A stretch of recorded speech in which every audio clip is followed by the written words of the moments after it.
Monday, everybody. Hope that you're happy, healthy, and safe wherever you are right now.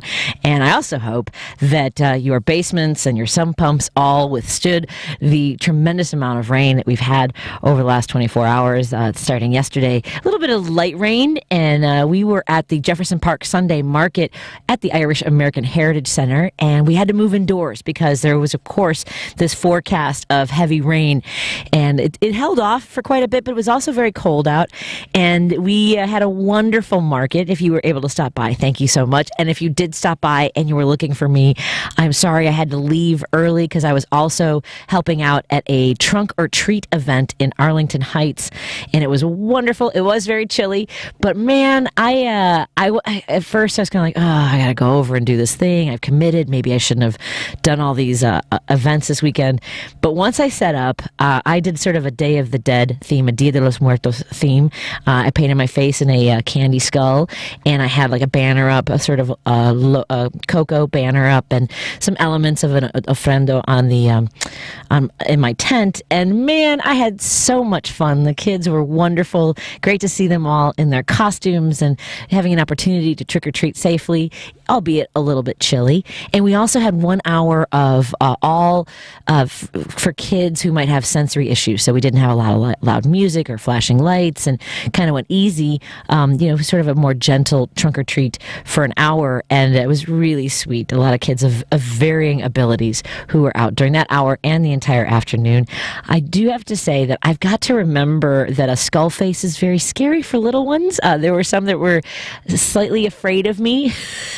And I try to do a pretty skull face, candy skull face, but nonetheless, it is still, you have the hollowed out eyes, and it looks like the nose isn't there. And I've been practicing my candy skull drawing for a while, so I'm getting better at it, and I forget that it is also scary for little ones. So I've got to keep that in mind when I do some of these events. But I hope that you had a wonderful weekend. Give us a call and let me know what's on your mind. What have you been thinking about? Is there anything you're like, I got to call Patty and talk about this during driving at home, or just anything that's on your mind, because this is your conversation, the topics you want to talk about. 773-763-9278. That's 773-763-WCPT. Give us a call, and Lady B will be answering the phone. I know that some folks had a great time going to the Sexy Liberal Survivors Tour in Madison, and very excited about that tour. I also was just talking to our station manager, Mark Pinsky, was asking if I had any plans to do a comedy tour, and I'm curious if that's something you would be interested in. I do stand-up comedy regardless. I was just in Kenosha at a comedy club there, and I will be at Zany's on November 15th. And coming up in the next year, in 2022, I will have a monthly show at the Laugh Factory starting on the last Sunday, every last Sunday of the month in 2022. So I'm very excited about those shows. But would you like to see some of the regulars from this show in a theater? Would you go, or a comedy club? We have Steve Goody, who you hear all of his music during the show. And we have Bradley Tassel, who's also a regular on the show. They do great topical humor, a lot of political humor. We also have comedian Paul Farvar. There's a bunch of comics that I could definitely encourage to join me on a small comedy tour of our listening area. So let me know if that's something you would be interested in. You can call or text 773-763-9278. And again, that's the number to call to join the conversation. And don't forget, you can also watch our show live streaming on WCPT's Facebook page. Like our page there so you can stay up to date on all of our events, our giveaways, and conversations that everyone is having. And our YouTube channel. If you subscribe to our YouTube channel, you will also get an alert for when we go live, like right now. So I'm so excited to be back. I love the fall. If you're like me, as soon as I can pull out all those sweaters and boots, some of my my cozy winter coats, not the winter stuff, but it was really quite cold yesterday, so I'm ready to pull out my scarves and gloves and everything. But this weather is wonderful for us, at least going into the fall. And as Joan said, now it's the slow slide into winter. I do like those moments in the fall where it's just right, a little bit crisp out. Like after the rain started, we had this beautiful fall day. The sun came out, and it just felt good. I don't know. Are you like me, or are you like, I'd rather have the heat? People who love the heat, I don't understand. I do not understand the. I can't when it gets that hot, when it's over 90 degrees, because I guess I figure in the cold weather I can put on layers and get warmer, but when it's super hot out, I can never cool off enough. So I guess that's why I like the fall and the winter. Not the winter really, but just the fall. I also want to let you know, coming up on the show today, we have Renato Mariotti is going to join us. You may recognize him from CNN and MSNBC, as well as the host of the podcast On Topic, which I am proud to co-host with him. He talks about a lot of legal things in the news. In particular, the way he grew his following on his Twitter account was by tweeting about the Russia investigation, the Mueller report, and all those things. He is a former federal prosecutor, former candidate for attorney general for the state of Illinois, and he's currently a defense attorney. So he's got this very broad range of experience and knowledge. And we want to talk to him about this article in Rolling Stone about January 6th, that a lot of the people who are being prosecuted are now cooperating with the committee, the hearings, and have said that they spoke to members of Congress and their staff. And Renato's got some thoughts on what that really reveals and what can be done next. And I have to say, I think a lot of us, I'm guessing I'll get some calls and texts about how frustrating it is. We always hear, oh, now they're done, or we got them now, like, whether it's Steve Bannon or Trump or members of his family, and yet nothing ever seems to happen. We talk about how, he's done now, or he's in for it, or this is the last straw, and there just seems to be so many straws, and none of them are breaking the camel's back. No, it gets. I can't be the only one that gets frustrated that they keep getting away with it. And biologically, I think we are wired, it seems like we're wired for justice, or is that something that's social? Because it's got to be social, because I don't think you can be wired for, I don't know. I need justice. I need people to be held accountable. And that's what's driven us crazy over the last 4 to 5 years. That's what drives us crazy since January 6th, when people tell us that what we see is not reality, that it was just a tour.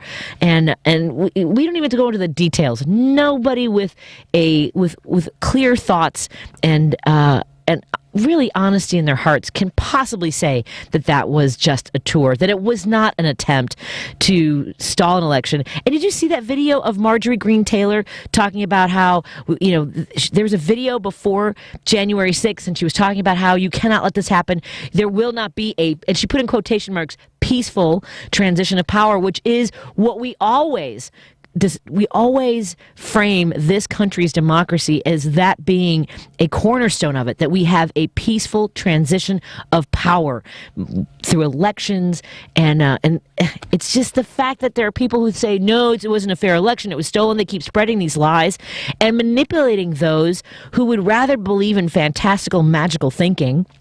Whether it's they believe that the vaccination is making them magnetic and they're holding spoons against their face or whatever it is, they would rather believe in crap like that than watch these images. And really, if you watch those, the one that I always think of whenever I think of January 6th is that police officer who was trapped in the doors, and you can see the cops in the vestibule trying to help him, but the crowd outside is pushing, and the fact that he survived still is astounding to me.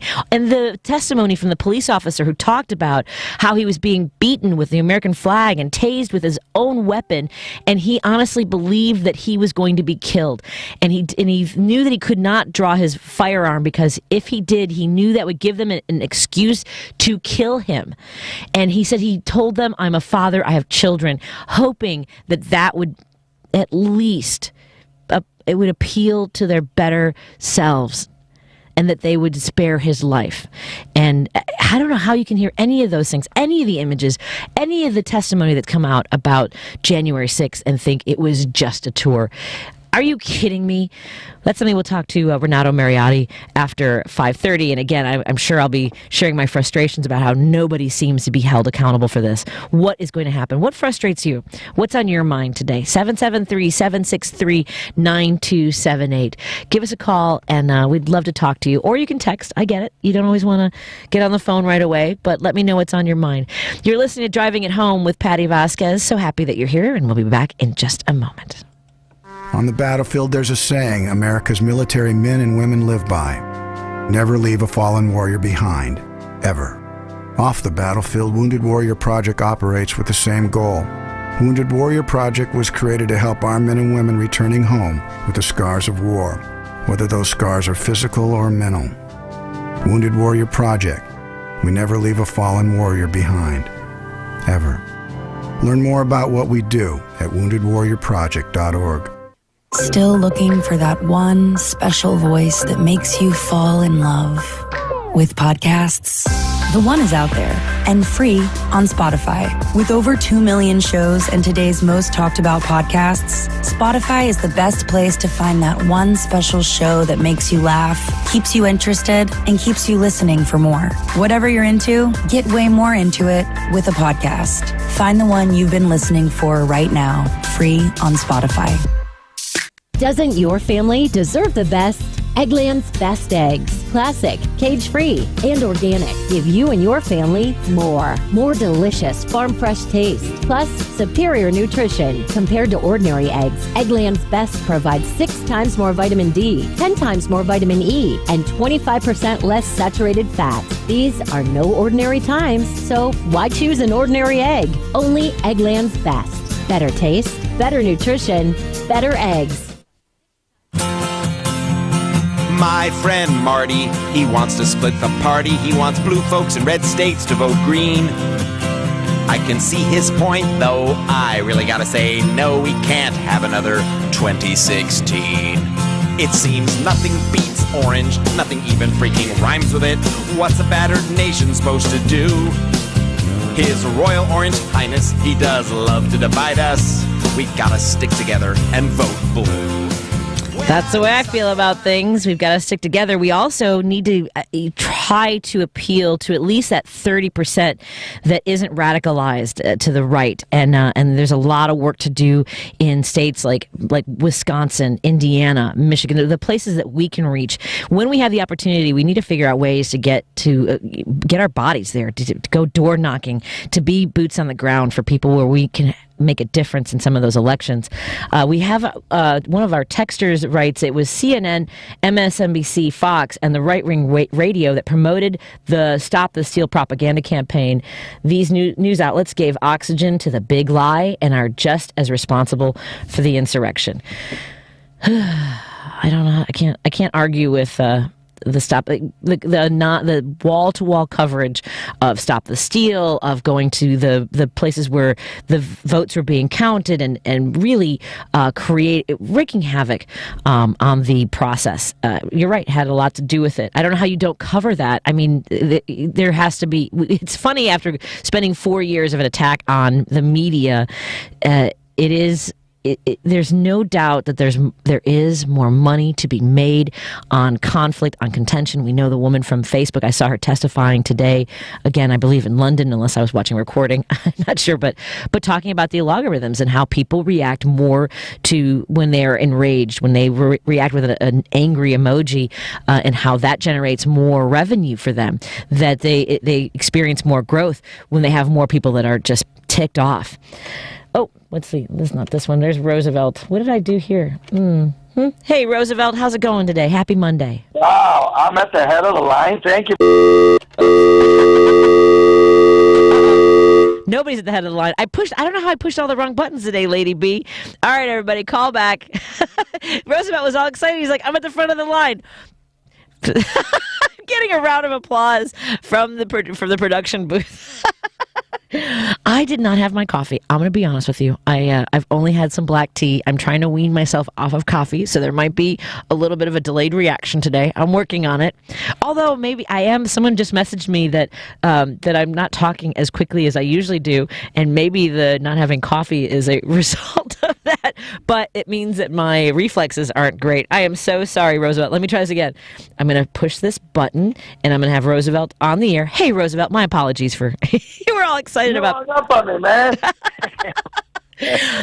Hi, happy Monday, Roosevelt. How you doing? Yeah, same to you. Same to you. How's it going? Going good. You know what?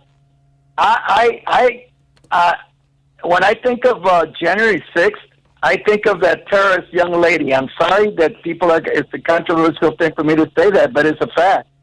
He was helping to overthrow the government, our Constitution, and our process of democracy. So I saw something that hardly anybody saw. I saw that actually that young lady when she was carted out of there, and I saw when she with like 3 or 4 men, and they had her on a cart. Hold on. Yeah. What's it? What happened? Yeah. So I'm sorry. Go ahead. No, I didn't say anything. Yeah. You were saying the woman. You mean the woman that was killed when she was told to stop, and she was trying to breach the door. She was a veteran. I understand she was a veteran, but she used, her knowledge of what this government, taught her to go abroad, or I don't know what she served, Afghanistan and Iraq, but she used it with the intention of overthrowing our democracy, our procedure of protocol of when the president is elected. So that's the thing I think about when I think about it. And then I think about the fact that the media is lax, because if those people that were there, if there were any other color or any other religion, such as Muslim, they would be called them thugs, terrorists, and everything else. But unfortunately, that's the world that we live in. Right. And what's bad about what's going on, to your point, is the fact that if Trump succeeds, or Trump people like what you were mentioning about the Rolling Stone article, if they succeed and nothing happens to them, we're done. We are done. Yeah. I don't mean to sound pessimistic, but say bye-bye to democracy, say bye-bye to everything else. If you look at the video and you turn the sound down, if it wasn't for the buildings, you wouldn't think it's the United States. You'd think it's another country. You're right. So, that's my point. That's the white privilege. And it was to the point that, I'm not revealing anything that not anybody knows, but everybody knows that the Confederate flag was flown in there. That was so disrespectful, because there was a flag of a defeated half of this country that wanted slavery. So, that's my point. But I agree with you. These guys they got to pay the price. But unfortunately, they're playing the wait-out game. And unfortunately, there is no two-party system any longer in this country. It's one party and another party that wants to win at any cost and take away the rights of minorities down south, southern states, to vote. And that's what we're heading to if nothing happens to these people. And in closing, I'm always saying that, Hillary Clinton, 1.5, 2 years, she answered questions for 11 hours over Benghazi, over 4 people that gave up their life for our country, fighting for our country. But what happened January 6th, they portray it as a picnic, as a gathering, as a... Yeah. You know what? Another factor, too, Patty, is there's so many people that are involved in this, up to their neck. Yes. Jim Jordan, you name it. Even Pence to this day. Oh. Who knows what he knows, too. Yeah. The fact that there was a memo drawn up, like giving this scenario of how they could overturn the Electoral College, is there's so many different elements to this. Again, to keep telling us that we were overreacting, or that wasn't the case, or it was a peaceful protest. All these different things. It's maddening. Yeah, and unfortunately, Patty, look what's going on here in Chicago. And I said this on your show. I'm pretty sure I said this. That John Cannicera, that's a sign for Trump that said, we got your back. Look what was going on here in Chicago today. Yeah, with the protest? The protest. And look who was there. All this stuff is being whipped up again. Absolutely. Yeah, there's. So I saw a clip of. Do you know who the actor Jim Caviezel is? I believe that's how you say his name. He made there were like The Man in the Iron Mask, I think, is one of his movies, and he played Christ. I can't remember which one. It's the one that Mel Gibson directed. Yeah. And he's had some. There's actually a movie that my husband and I really liked called Frequency with Dennis Quaid and Jim Caviezel, and he was giving a speech talking. I mean, really about how this is a battle. Are you going to swing the sword of justice? And really a lot of religious fanatical stuff about freedoms and quoting Reagan in a way that I don't know how any Trumper can even say that they are the party of Reagan anymore. I'm sorry, but I'm going to add to what I said.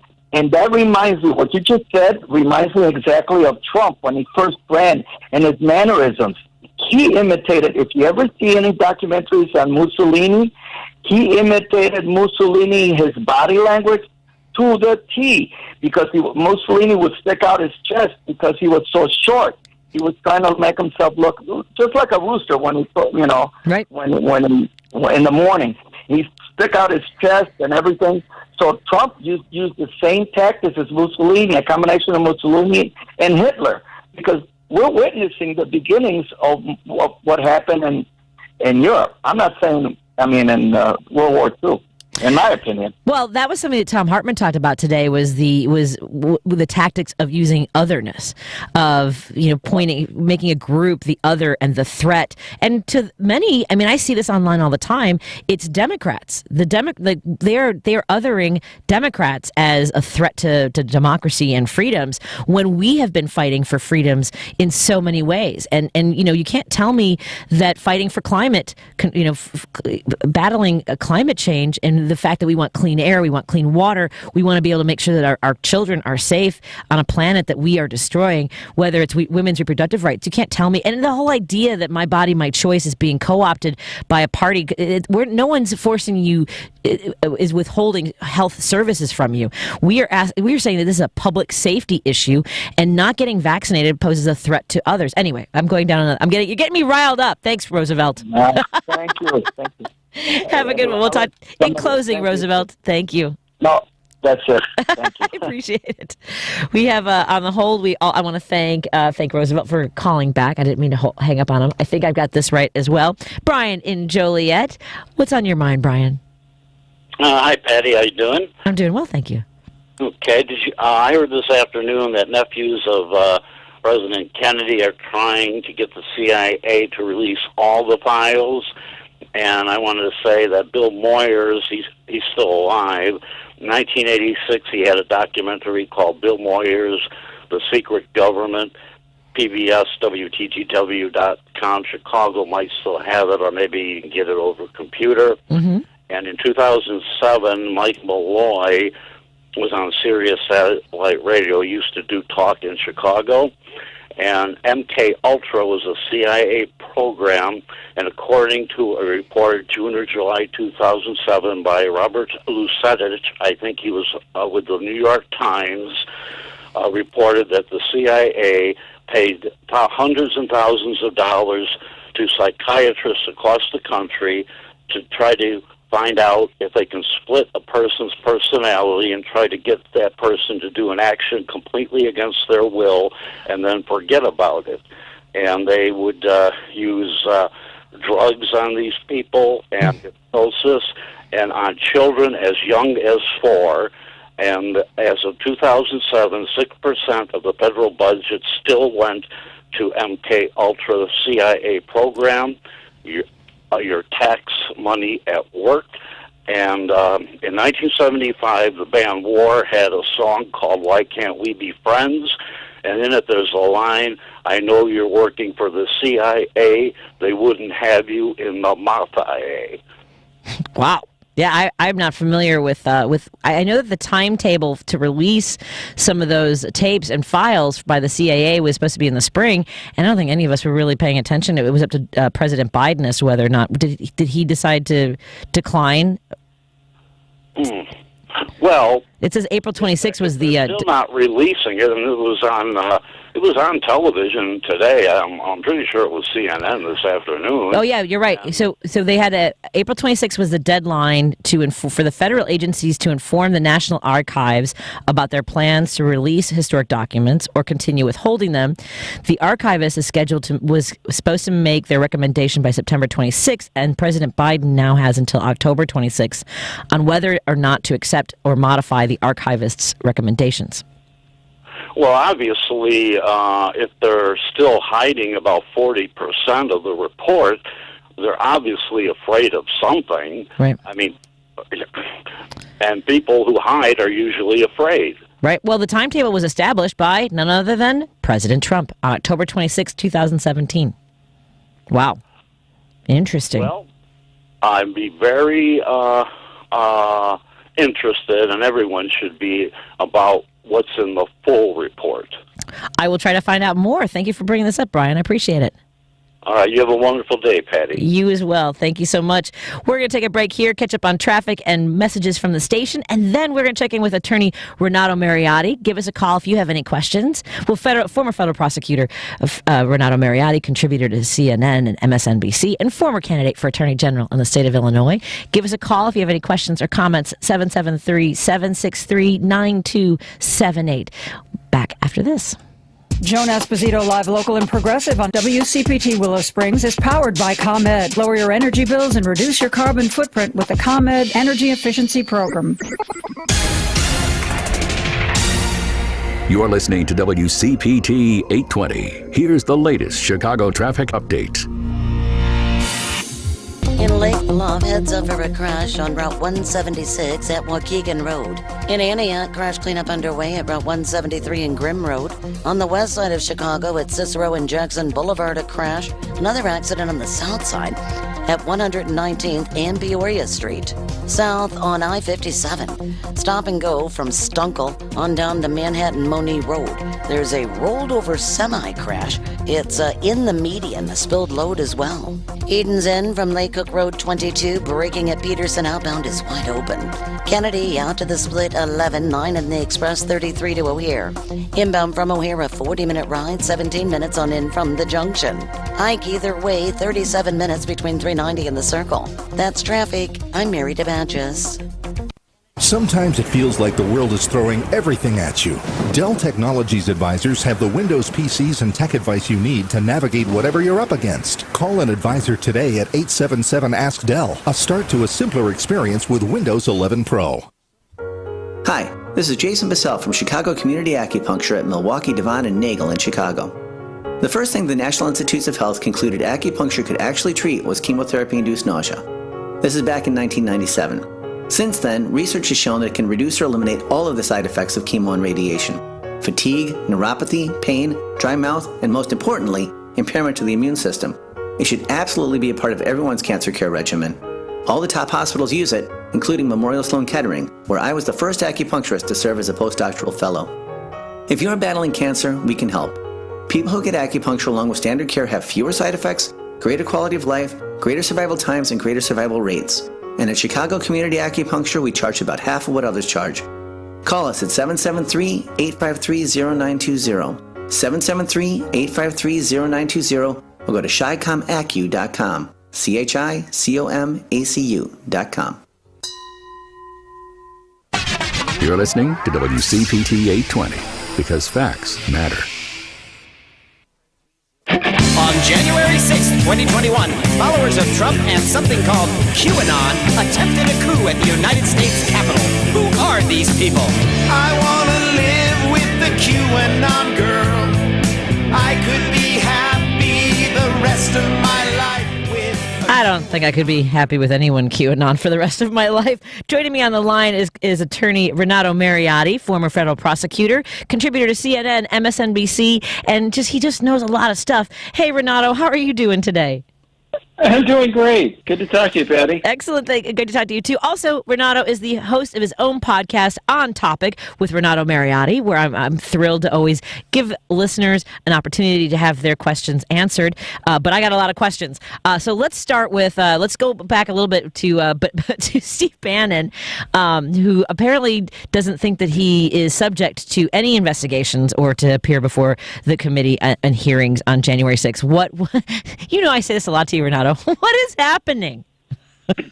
Well, I got to tell you, Patty, you're right to be confused. It's not at all the way that somebody should be operating or ordinarily would. And I think you can see that just by looking at how the other Trumpsters are responding, right? You've got Kash Patel, Mark Meadows, obviously super Trump loyalists. But they aren't even doing what Bannon's doing. They've hired lawyers, they're negotiating with the committee and this and that. And that's actually the very savvy way. I guess I'll teach our listeners here a savvy way to avoid going to jail if you're concerned about not testifying, is to negotiate and try to, have some sort of accommodations made with the committee.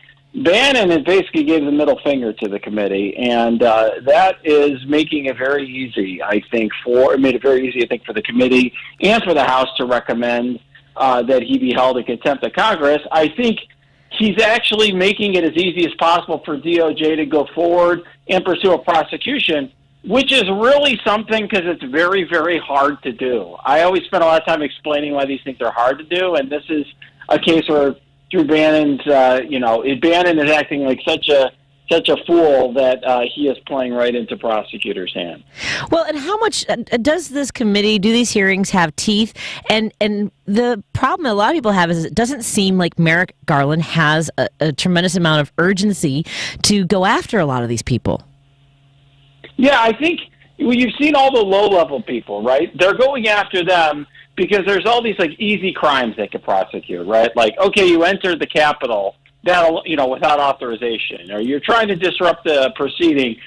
That stuff's easy. It doesn't seem like there's a lot of energy in the Justice Department right now to investigate this at a higher level, and at least none that we know of publicly. And I agree there should be a criminal investigation. I don't know if there is one, but it doesn't seem to me like there is. And I will say the January 6th committee should be something like the 9/11 Commission, but I think we know by now that it's not, in the sense that the 9/11 Commission was truly something that I think everyone bought into, that was taken very seriously, and the Republicans, I think, have really turned so much into the party of Trump and are so complicit in this that they're trying to do everything they can to marginalize, belittle this committee, and not to give any credence to the truth. What happened here? Well, and that's the thing, is that we're not supposed to believe our eyes. And as somebody who has worked on many cases where you've had to put together the evidence and know what you want to know what you're walking into when you go before a judge, there's a tremendous amount of danger here to our democracy if we do not pursue this. Otherwise, what's to stop them and prevent them from doing it again? That's the whole point, isn't it? Yeah, I think that there's definitely, you have to think now that the next time that this happened, people are going to see that there really aren't consequences. In other words, the January 6th Commission is really about committee is really about shining light on this. In other words, having a public accounting of what happened. It's hard to get to it's actually difficult to get to the bottom of that. In terms of criminal punishment, that right now for many of these people doesn't appear to be on the table. And you have to wonder, when you look at this, how close we were, given that you have lawyers drawing up plans to essentially end our constitutional system and our democracy. You had Mike Pence basically this close to, potentially, usurping power for Trump. Very scary stuff. It's something that, very well may end up with less of a practical consequence than a lot of people who are stealing a loaf of bread. Right. That's the thing, right? Is accountability is what we thirst. And I've told you this from the moment we started working together on your podcast on Topic is, we'd always hear, you'd see these headlines, well, they've got him now or he's done. I would get friends who would text me like, oh, Trump's done now. And you've always been very measured and you have helped me manage my expectations. But, we really do at our very core need justice. And it has been like this for 5 years. How do you pace yourself when you see these stories? Yeah, I have to say that I am at a stage now, I look at it with a different eye. As you know, I have investigated and prosecuted a lot of crimes. I know how hard it is to do, and I never had an expectation that Trump was going to be let out of the White House in chains or something like that. I think now I have low expectations for what's going to come of this for Trump and his team, because it can be very difficult to make a case out of some of this. But what I will say that it does really concern me, if I had to say, like, what am I the most concerned about here, is I don't see enough of a public accounting by the Justice Department of the ways in which even the Justice Department itself was abused. In other words, the Justice Department was actually part of this plot. Right, because Trump was literally, there were high up people in the Justice Department who were going to be telling states, that they could, throw out the electoral results essentially from that state, and that's just the latest in a series of ways in which Trump tried to pervert the Justice Department to his own ends. And I haven't really seen any public accounting of this. And why isn't the Justice Department taking account of that? That disturbs me the most as a former Justice Department alum. Well, I'm impressed that you can lock into one thing, because I think that it is, all of these things combined is like drinking water from a fire hydrant. It's just so much. Are you following like any of the prosecutions for the people that were in the Capitol, any of the rioters? Are you following what they're being sentenced to, or some of the plea deals, or is that too many parts all over the country? I followed some, and you can, they are getting prison time that to your listeners is going to sound trivial, but in the context of federal prosecution is very serious. In other words, there are people who are getting, less than a year in prison, but they're getting months of time in federal prison for entering into the Capitol and for the crime of essentially, like, let's say, trespassing into public, into government property without authorization. Now, you may say to yourself, well, what they were doing is so much greater, and the judges recognize it, and they are giving those punishments. But in the federal system, that sort of crime would almost always, never receive a crime, anything at all. It would be almost like a citation of sorts. I used to do something as a prosecutor called Petty Offense Day. This was something that we would often regard as a petty offense of a sort, right? But this is, those sorts of crimes. The judges are taking them seriously. I will say that I do think that the message has been sent to the rank and file, to at least some of the rank and file Republicans. They're being deceived, but if you notice when there were people trying to do a second follow-up demonstration at the Capitol, there wasn't as many people showing up, right? Perhaps because they thought they were going to get arrested. But what I think you're rightly concerned about, Patty, and I'm sure your listeners are too, is the next Trump. Let's say Ron DeSantis, somebody like that. How is that, or J.D. Vance? What's the message being sent to those guys? Exactly. And that's the thing, too, is that, so many of these are being charged with just like misdemeanors, whether it's, parading or picketing at the Capitol. So they have, the any sort of sentencing is going to be minor. Only a few people are even being charged with a felony. And I get it. Is it that this trespassing is what they can do? I mean, all those images of people smashing windows and attacking police officers. How is it? I mean, I guess those cases have not come yet. The ones where there's obviously violence and assault, that has to be prosecuted more harshly, I would imagine. Yes, and some of those are. So I don't want to suggest that they're not. But as you point out, these cases take a long time. Right. So I mean, I have clients who are charged well before the January 6th attack are still waiting for trials. So, in the United States right now, we have a very significant backlog in our criminal justice system, particularly for people who are going to challenge the evidence to go to trial. So right. That's an issue that we have. Do you get the sense that Merrick Garland, and I remember I've heard conversations, and I think you and I have discussed this a little bit too, is there this sort of need from this administration, whether it's Merrick Garland or President Biden, to sort of like not blow this up, not be divisive? We want to like a healing kind of a thing, because this isn't the way I find healing. I need justice to heal. Yeah, I think that, I guess my perspective on this, and I don't, this is sort of my view of it, not necessarily an insider knowledge, but I would just say Merrick Garland is a man who was a federal judge for a large, percentage of his career. He was somebody who is for what, 20 some years now, and been a federal judge. That is the sort of job that lends itself to seeing both sides, to being careful and measured. And I do think your experiences guide who you are. And for him, he's not the guy who's going to come, you wouldn't hire necessarily Merrick Garland to be the guy to, be this aggressive prosecutor to round everyone up. He's somebody who everybody, both sides, right? Everybody can acknowledge is above it all. And I think there may have been a sense that after Trump poisoned the Justice Department with politicization, having a former judge, very respected like Garland, everyone is sure that he's above reproach. But it's very much the opposite reaction to Trump than what you and many other people might want. In other words, Trump, we might want justice, accountability, but this is almost like, well, we're going to be the anti-Trump by being above it all and showcasing how the justice could be. See, and that's the whole, when they go low, we go high. I'm like, sometimes we just have to go 0 F's given. Sorry, is that okay for me to say?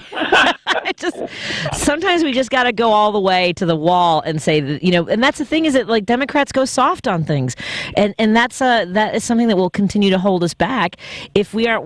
I mean, I don't want to be as committed, and I mean that in the most institutional way, as many Trumpsters are, in that they are willing to do anything, no matter what truth or fact is presented to them. They, as long as they are pushing forward their agenda, they will do anything at all costs, including storming the Capitol, threatening lives, building a gallows. Someone just reminded me that they built a gallows for Pence. I mean, yeah. What? Isn't even building a gallows something that, okay, maybe not. I don't know if there's a law that would break. What were your thoughts on the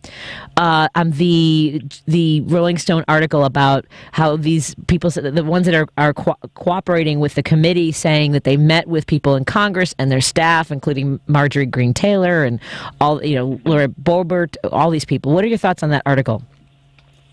Yeah, what I would say is that. The article, I thought, my initial reaction to it, which I tweeted out at the time, was essentially, well, now we know why a lot of Republicans in Congress are not eager to get to the bottom of January 6th. I will note for your listeners that, of course, what the article talked about was an involvement in planning the, quote, rally, whatever you want to call it, more than any sort of involvement in terms of necessarily planning an attack, but nonetheless, it shows that essentially the Republicans in Congress were intertwined with this group of insurrectionists.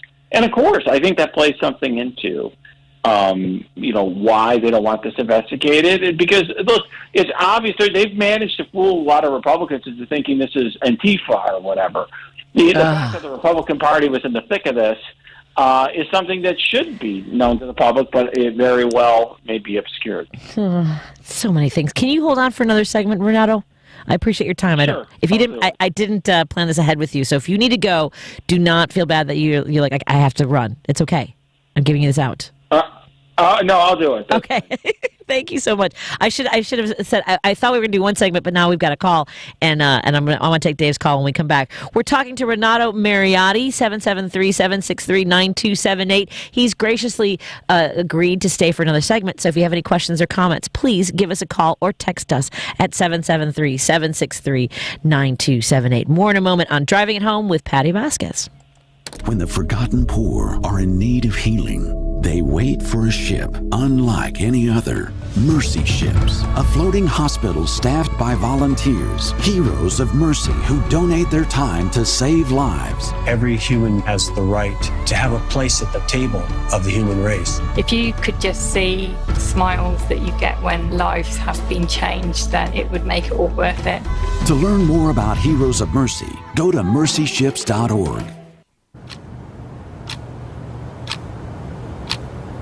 This is the sound of the ComEd Energy Efficiency Program, saving you money and energy while helping you lower your carbon footprint.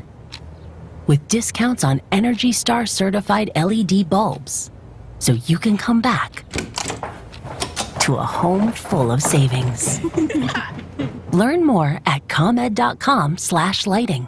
ComEd, powering lives. Do your pets have the same energy they used to? Do they have problems with itching, scratching, a dull coat, or goopy ears? Then your pets need Dinovite. DINOVITE.com. For over 20 years, pet owners have trusted Dinovite to supplement their pet's diet. We started Dinovite, and in our first stock, we noticed a difference. Dinovite is an all-natural daily supplement made from whole foods that help support your pet's immune system, digestion, skin, and coat. Within 3 weeks, he's not scratching and itching, and he's an all-around happier dog. Today's commercial pet foods are processed at high temperatures, which bakes out all the essential goodness. These processed foods can lack the essential vitamins, enzymes, and probiotics that contribute to overall good health. Adding a scoop of Dinovite to your pet's food bowl is the answer. If you love your pets as much as I do, you'll want to do what's best for them to live long, healthy, happy lives. I have 2 cats and 2 dogs. All 4 of them are on the Dinovite. You won't believe how happy your dog will be.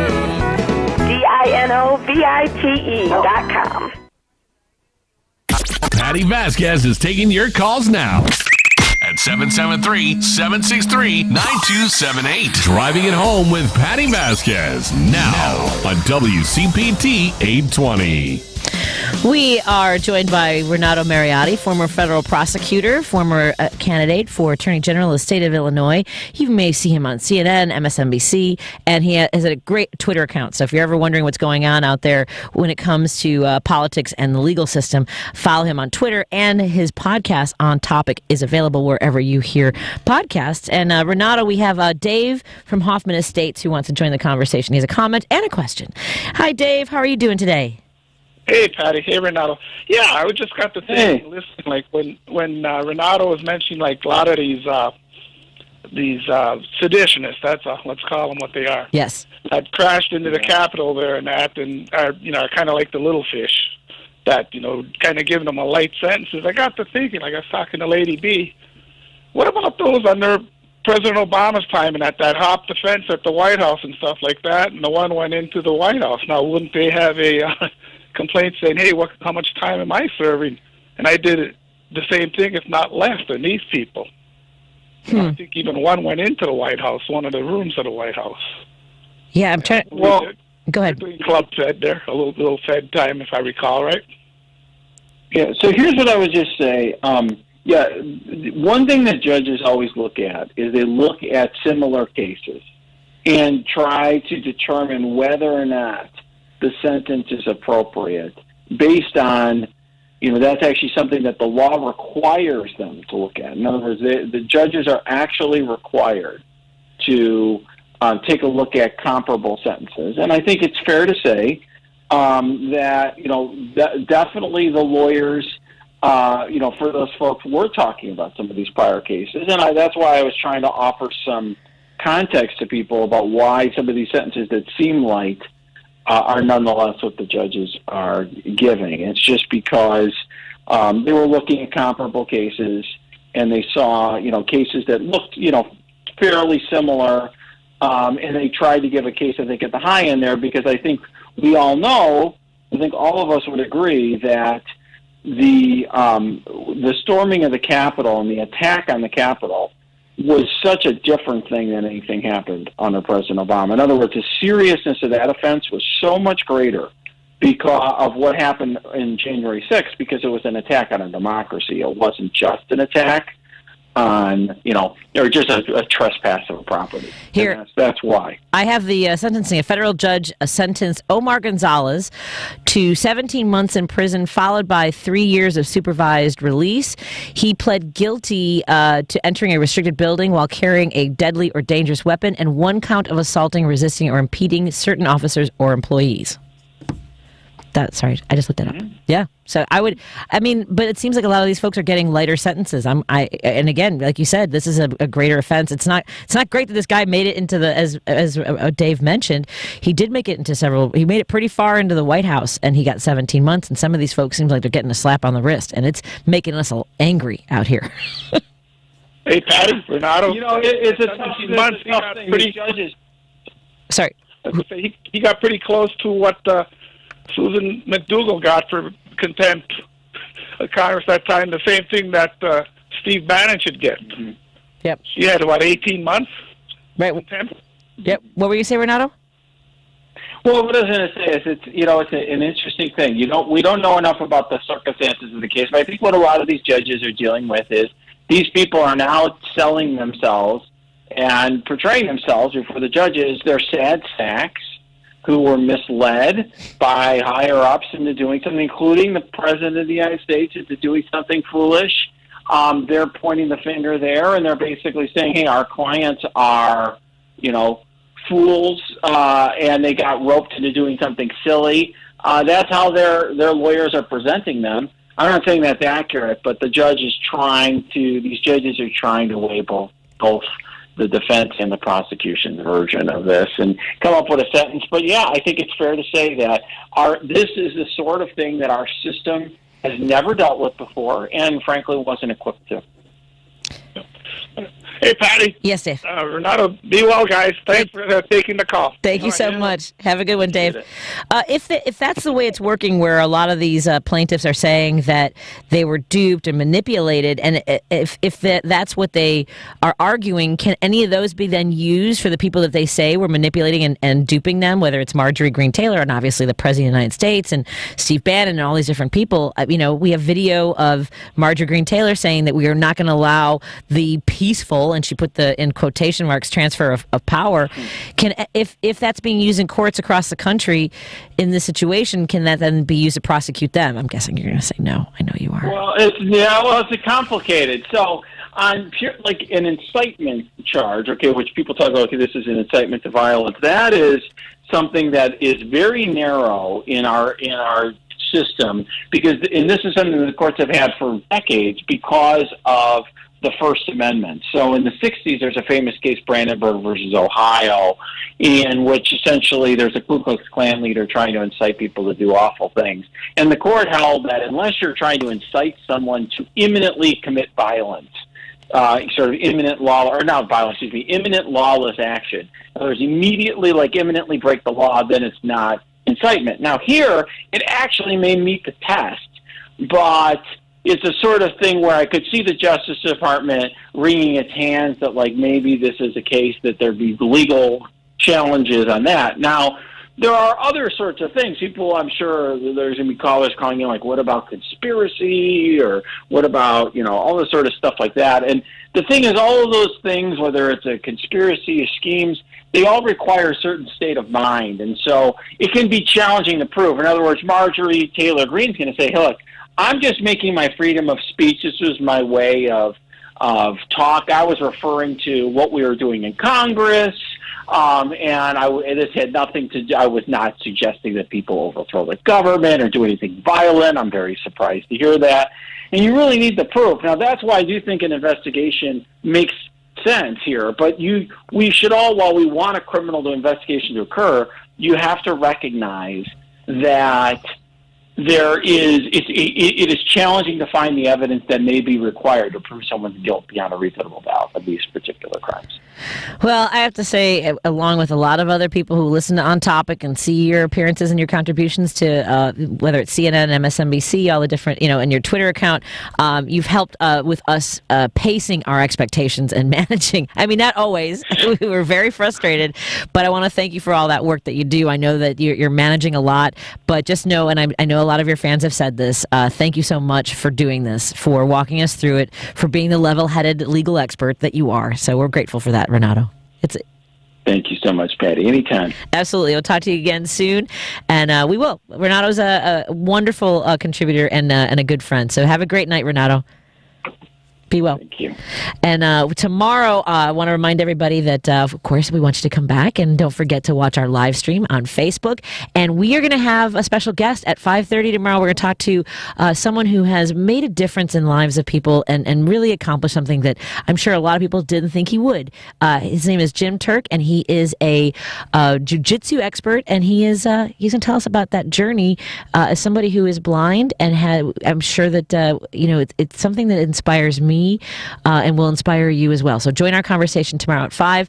And of course, the whole schedule is something that you should be here for every single day. Santita Jackson, Stephanie Miller, Tom Hartman, Jonas Esposito, me, Rick Unger, who's up next. Thank you, Lady B, and everyone here at WCPT. Talk to you tomorrow. Finding the right Medicare plan may feel impossible, but now it's anything but. With Walgreens Find RX coverage tool.